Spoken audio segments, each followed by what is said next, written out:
Salve, salve rapaziada, aqui quem fala é o Márcio do Universo Coringão, passando aqui para nós trocar uma ideia sobre a base do Corinthians e por que os jogadores do Corinthians não são tão valorizados. Agora que o Corinthians vai ficar aí 34 dias sem jogar, eu vou ter que achar alguns temas que eu já gostaria de falar antes. Vou ter que estar dando uma esticada em alguns assuntos, debater até algumas notícias para o canal não ficar parado. Então vai ser esse o tema de hoje, vamos trocar uma ideia sobre isso e antes de qualquer coisa, deixa o like, se inscreve no canal e tamo junto. Desde 2019 eu acompanho mais ou menos a base do Corinthians. Acompanho Copinha, Copa do Brasil Sub-20, Brasileirão Sub-20, Paulistão. Até cheguei a acompanhar um pouco do aquele ridículo Sub-23 do Corinthians. E também a gente acompanha redes sociais, né? Como sempre, a gente sempre está de olho nas redes sociais. E sempre tem uma pressa que eu acho desnecessária em função de lançar alguns garotos da base e também eu vejo que o Corinthians trabalha mal a imagem de alguns jogadores da base do Corinthians, até porque jogadores de rivais com qualidade mais ou menos semelhante saem para a Europa por valores mais altos. E alguns jogadores medianos do Corinthians ficam por aqui mesmo, são queimados pela torcida e por alguns treinadores, e até mesmo por a falta de espaço de algum elenco para jogar alguns jogadores bem medianos, jogadores ruins, uma certa adição de qualidade ou até de físico, de um físico mais avantajado, um cara que aguenta correr um pouco mais para um cara que seja mais técnico, um cara mais paradão. Mas desde que eu acompanho a base, a rapaziada que sobe, sobe para resolver. A geração que eu acompanhei foi aquela geração do Rony, do Xavier, do Fabrício Oia, do Igor Formiga, do Caetano, do Nathan, do Janderson. Aí subiram alguns, né? O Rony subiu um pouco depois. Primeiro subiu o Janderson, já no final do ano a rapaziada já xingava muito o Carille para colocar o Janderson. Quando colocaram o Janderson para jogar mesmo, a gente viu que faltava qualidade técnica, faltava muita falta de decisão, mas na base é um jogador que sobrava, que praticamente foi um dos melhores jogadores daquela copinha de, acho que foi de 2019, se não me engano. O próprio Rony foi um dos melhores jogadores da copinha de 2019 e o Fabrício Oia. O Caetano foi o único que se destacou na parte defensiva, junto com o Igor Formiga.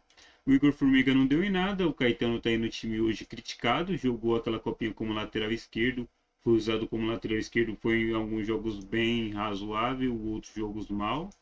O Rony, a gente sabe o que a torcida acha do Rony. O Janderson hoje, se eu não me engano, está na Série B jogando. O Fabrício Oia estava no Azures, nem sei por onde está, por onde. O Nathan foi para a Europa, o Sandoval, não sei nem onde foi parar. Resumindo, todos esses jogadores aí foram mal lançados estão e acabou que não deram em nada. É, Aí outro exemplo que eu vou usar também é daquele Mundial Sub-17 que jogou o Donelli, jogou o Matheus Araújo. O Matheus Araújo, inclusive, era o camisa 10. O Donelli foi o goleiro titular e o melhor goleiro da competição. Hoje o Donelli é o terceiro ou quarto reserva do Corinthians. O Matheus Araújo é muito criticado pela torcida, enquanto o jogador do rival, que é o Gabriel Veron, já deu até ter problemas fora de campo e está jogando lá no Porto. Não sei se voltou para o Brasil agora para o Cruzeiro, se não me engano. Mas é um cara que já teve pelo menos a sua saída, foi vendido por um certo dinheiro. Enquanto isso, o Matheus Araújo não é sondado nem por times do Brasil e foi também um dos destaques do Brasil naquele sul-americano. Para você ver como o Corinthians trabalha mal a imagem de alguns jogadores, de alguns não, de todos os seus jogadores. O próprio Pedro, que é um cara que foi para a seleção sub-20 com 16 anos, que rivalizava com o Hendrick ali no sub-20. Eu sei que a qualidade talvez não seja a mesma, mas é um cara que não recebeu nem 1% do hype que recebeu o jogador do rival e foi vendido por nem 10%, se, talvez, do que o jogador do rival fez. O jogador do rival apenas jogou uma copinha, ganharam a copinha, mas ele não foi o melhor jogador, não foi o principal jogador. O Pedro jogou a próxima copinha, teve que sair para a seleção sub-20, não conseguiu participar e aí foi vendido por um valor baixo. O próprio Wesley agora, que é um jogador que não tem essas passagens por sub-20, não tem aquele todo aquele valor de mercado que é merecido, que é um jogador que tem boas características para a Europa, principalmente. E eu garanto que o Pedro não vai ser vendido nem por 30 milhões de euros. Pedro, o Wesley não vai ser vendido nem por 30 milhões de euros, mesmo ele jogando muito bem, assim como foram com outros jogadores do passado, como o Maicon, que saiu do Corinthians campeão brasileiro, e a Arana também, que saiu do Corinthians campeão brasileiro, foram vendidos por menos de 10 milhões de euros.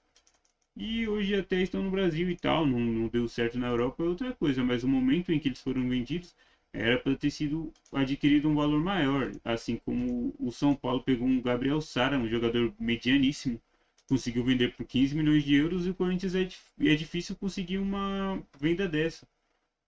Conseguimos uma venda agora de 20 milhões de euros com o Moscardo, mas para mim conseguiria até mais, valia mais o Moscardo, mas por esse trabalho ruim na imagem dos jogadores do Corinthians, os jogadores do Corinthians são vendidos a menos. Você pode até questionar a qualidade de alguns, mas no sub-20 são jogadores que se destacam, assim como o Biro. O Biro sempre está sendo convocado para a seleção de base desde os 16 anos. Se você achar no Instagram, Twitter, nas redes sociais, tem gente que já criticava o Silvinho por não colocar o Biro para jogar. Quando colocou, a gente viu que o Biro não é nenhum craque, nenhuma lenda do futebol. Mas ele recebe uma cobrança exagerada, um cara que pode somar em venda pra gente, um cara que sofre um hate absurdo. Como é que outro time vai querer um jogador que a torcida meio que intitula como bagre, né, que é a palavra da moda no momento? É meio difícil a gente conseguir bater de frente em questão de valores, inclusive estamos precisando de fazer grandes vendas, né, porque a dívida do Corinthians é alta, muito alta. E a gente só vai conseguir quitar, sanar essas dívidas aí vendendo os jogadores da base, os grandes talentos que temos por aí.